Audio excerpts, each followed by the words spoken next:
வணக்கம். வெப்பேரி போக்குவரத்து ஆய்வாளர் பாண்டிவேலு. இன்றைக்கு ஒரு கடந்த 4 நாட்களாக இந்த இது செய்தி பார்த்துருப்பீங்க.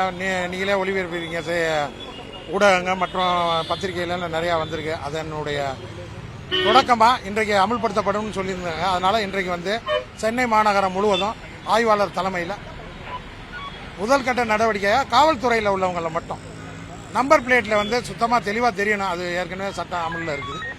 அதில் எழுதியிருக்காங்க பாருங்கள், போலீஸ் அப்படின்னு எழுதியிருக்கிறத மட்டும் இன்றைக்கு ரிமூவ் பண்ணுறோம். அவங்களுக்கு அட்வைஸ் பண்ணுறோம், எஜுகேட் பண்ணுறோம். இந்த மாதிரிகளை இது போடக்கூடாது, அது மாதிரிகளை எழுதக்கூடாது, நம்பர் பிளேட்டு தெளிவாக இருக்கணும். ஆகையால் உங்களுக்கு முதல் அஃபென்ஸுக்கு 500 ருபீஸ். அடுத்து இதே நீங்கள் எடுக்காமல் இருந்தீங்கன்னா அடுத்த கட்டமாக உங்களுக்கு 1500 அதே வண்டி வழக்கு பதிவு செய்யும்போது 1500 ஆட்டோமேட்டிக்காக வரும்.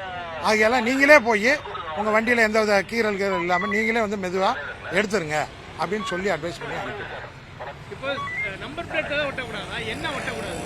முதல் கட்டமாக நம்பர் பிளேட்டில் ஒட்டக்கூடாது. அதை இப்போ அதுக்காக தான் முதல் கட்ட நடவடிக்கை எடுத்துக்காட்டாக இருக்கணுங்கிறதுக்காக தான் காவல்துறையில் நிறைய துறைகளை சொல்லியிருக்காங்க. அதில் முதல் கட்டமாக காவல்துறையிலிருந்து ஸ்டார்ட் பண்ணுறோம். அது உங்களுக்கே தெரியும் சார், எல்லா துறையும் சொல்லியிருக்காங்க. காவல்துறை, ஊடகம், செய்தித்துறை மற்றும் வழக்கறிஞர், விவசாயம் எல்லாம் அவங்கவுங்க துறை யார் யாருக்கா அவங்க விருப்பப்பட்டு அதில் போடுறாங்க. அது நீங்கள் பேப்பரில் ஏற்கனவே கொடுத்துருக்காங்க. அந்த கேள்வி நான் சொல்கிறதுக்கு விரும்பல. முதல் கட்டமாக இப்போதைக்கு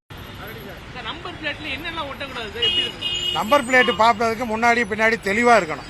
நம்பரு கோணமானலாம் எழுதுறது, படம் போடுறது, டிசைனாக எழுதுறது, அந்த மாதிரிகள் எதுவும் இருக்கக்கூடாது. ஏற்கனவே நம்ம நடைமுறையில் இருக்கு. டிஃபெக்டிவ் நம்பர் பிளேட் போட்டு வழக்கு பதிவு செய்துட்டு இருக்கோம். இப்போ துறை ரீதியாக போலீஸ்னு போடக்கூடாது. அந்த நம்பர் பிளேட் தெளிவாக தெரியுங்கிறதுக்காக தான் இன்றைக்கு முதல் கட்டமாக நம்பர் பிளேட்டில் போலீஸ்னு எழுதியிருக்கவங்களுக்கு மட்டும் எஃபெக்ட் பண்ணியிருக்கோம். அந்த நம்பர் பிளேட்ல போலீஸ் இல்லாமல் மற்ற பிரிவினர் எழுதியிருக்காங்க. அவங்க பேரு, குடும்ப பேரு, சாமி படம் இந்த மாதிரிலாம் போட்டுக்கிறாங்க. அதெல்லாம் அலோடா சார்? நம்பர் பிளேட்டில் எதுவுமே எழுதக்கூடாது. டோட்டலாக நம்பர் பிளேட் பார்ப்பதற்கு தெளிவாக தெரியும். விஷுவல் என்ன காரணம் சார் நம்பர் பிளேட்ல மட்டும் நம்ம எதுவும் எழுதக்கூடாதுன்னு சொல்றது? காரணம் என்ன? நம்பர் பிளேட்ல எடுத்து ஒரு ஆக்சிடென்ட் பண்ணிட்டு போறாங்க, ஒரு அஃபென்ஸ் பண்ணிட்டு போறாங்க. அவங்கள பார்க்க முடியாமல் இருக்காங்க. பாதி பேர் நம்பரை கலட்டி வச்சுட்டு போறாங்க. அது தெளிவாக தெரியறதுக்காக தான். இப்போ ஒருத்தர் போறாரு, இடிச்சிட்டு கீழே விழுந்துறாரு, அவரால் பார்க்க முடியாது எழுந்துச்சு. பக்கத்தில் உள்ளவங்க, அருகில் இருக்கிறவங்க யாராவது பண்ணிட்டு போறாரு, அஃபென்ஸ் பண்ணிட்டு போறாரு, அவர் அந்த நம்பரை பின்னாடி பார்க்கலாம். நம்பர் தெளிவாக இருந்தால் தானே பார்க்க முடியும். அதற்காக தான் அந்த இப்போ வண்டியில வேற எங்கெல்லாம் எழுதலாமா? அதுக்கு அனுமதி இருக்காது. அது இனிமே சொல்லுவாங்க. அது இப்போதைக்கு நம்பர் பிளேட்டு தெளிவாக இருக்குன்னு அதுதான் இன்றைக்கு எம்பர்ஸ்மெண்ட் பண்ணுறோம். சென்னை மாநகரம் முழுவதும் பண்ணுறாங்க ஆய்வாளர் தலைமையில். வணக்கம் சார்.